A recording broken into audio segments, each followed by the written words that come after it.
Hello, my loves. Today, I'll be talking about Peperomia angulata, also known as the Beetle Peperomia. Come on in. Well, hello there, Peperomia angulata. How are we doing? Great. Well, looks like you're doing just fabulous. This plant is from South America, meaning she likes a little humidity. Do not supplement humidity, and I live here in Utah, so a little drier climate. And she's been doing okay, but if you notice, her leaves are getting smaller with time, and that's just because I'm not giving her the bright and direct lighting that she loves. And if I do give a little more lighting, the stems will start churning a little more purplish pink. Kind of like your Hoyas get sun-stressed. This peperomia is super easy to care for. I have her in a cocoa coir perlite mix. There's a little bit of organic material in there as well. If you look at the leaves, it's a little meatier than, say, your Peperomia frost, so it can hold a little more water. So if you pinch it with your finger, you'll leave an indent, so you know it can hold water.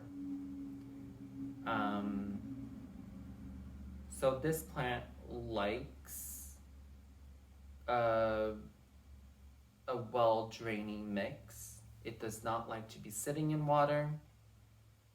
Otherwise, it will be prone to root rot. I allow her to dry completely, although I think maybe 75% would be ideal.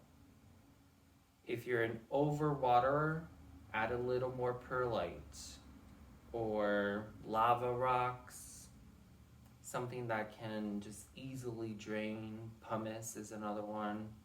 I haven't been able to get a hold of pumice. I think it's pretty expensive. So I just rely on the perlite for drainage, not even sand. I don't use sand. I've been thinking about including rice husks or hulls in my mix for more drainage. So if you're an overwaterer, add a little more perlite. If you're an underwaterer, maybe hold back a little bit of the perlite. So that depends, and also depends on the lighting that you're giving her. If you're giving her a little more light, then it's going to dry a little faster. So having a mix that retains water a little more is probably ideal. So look at your conditions, think of where you're going to put her, and adjust accordingly.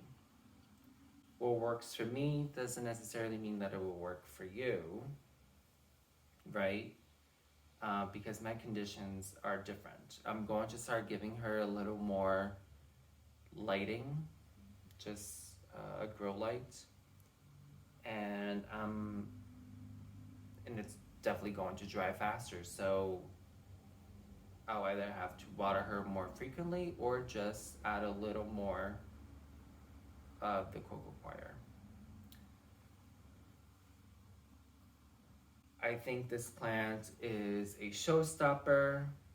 You can have it as a hanging basket, maybe have her on a pedestal, just cascading down. I think that would be very elegant and beautiful. If you don't have lighting, maybe that dark corner in your house, get a pedestal, put her doesn't even have to be this one, just a hanging plant, like a bushier plant. So the top of my plant is looking a little bald, So propagating this one soon. To propagate this one, super easy by stem cuttings. Um, you can do it directly in water or soil.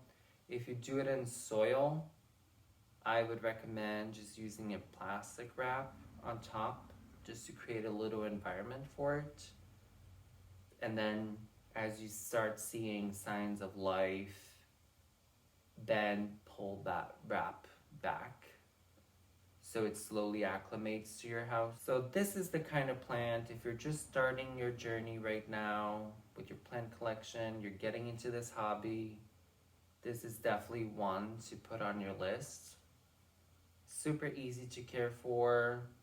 It does tolerate a little neglect, and she grows quite fast. And I know you can buy already big pots, big baskets, if you're not patient. And I think that's part of the beauty of the hobby is to start small and see what you raised, right? I think that's the beauty of it. But if you want high reward, instant gratification, then go for a bigger pot. It will certainly make you very happy every time you look at her. So yeah, I don't have much else to say on this one. It's it's definitely a good starter plant and beautiful, beautiful plant. Well, that wraps up for today's episode, and I'll catch you next time on Marlin the Marvelous.